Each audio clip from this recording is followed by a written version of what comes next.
Current போயிட்டா வாழ்க்கையே நின்ற மாதிரி இருந்த காலம் அது. ஒரு சின்ன லைட் கூட இல்லாம இருட்டுல தள்ளாடின மக்கள். ஆனா இந்த பிரச்சனைக்கு ஒரு சொல்யூஷன் பிறந்தது.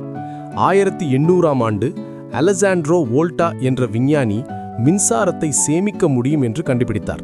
அதுதான் உலகின் முதல் பேட்டரி. மின்சாரத்தை கையில் பிடித்த மாதிரி ஒரு ஃபீல். அதுக்கு பிறகு 1859இல் வந்தது ரீசார்ஜபிள் பேட்டரி. ஒரு முறை சார்ஜ் பண்ணினா மீண்டும் மீண்டும் பவர் தரும் திறன். இதுதான் இன்றைய இன்வெர்ட்டருக்கு அடிப்படை. 1950களில் பெரிய கம்ப்யூட்டர்களை பாதுகாக்க மற்றும் காப்பாற்ற ஒரு புதிய தொழில்நுட்பம் உருவானது. அதுதான் யூபிஎஸ்.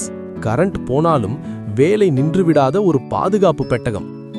1980களில் இந்த பேட்டரி பேக்கப் இந்தியாவுக்கு வந்தது. அப்போ பவர் கட் அதிகம், அதனால முதல்ல ஆபீஸ்கள்ல தான் பயன்படுத்தப்பட்டது. பின்னாடி 1990களில் இன்வெர்ட்டர் வீடுகளுக்குள் வந்தது. கரண்ட் போனாலும் விளக்கு எரிய பரங்கியது. அதனால ஒரு சில மக்களிடம் பவர் கட் அப்படிங்கிற நிலைமை மாற ஆரம்பிச்சது.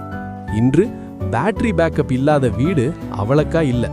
ஒரு சாதாரண பவர் கட் தான் நம்ம வாழ்வாதாரத்தை நின்று விடாமல் தொடங்க செய்யுது. இதுதான் பேட்டரி பேக்கப் வரலாறு. இது போல நிறைய பயனுள்ள வீடியோஸ்க்கு கார்த்திக் ட்ரெய்னர் சேனலை சப்ஸ்கிரைப் பண்ணுங்க.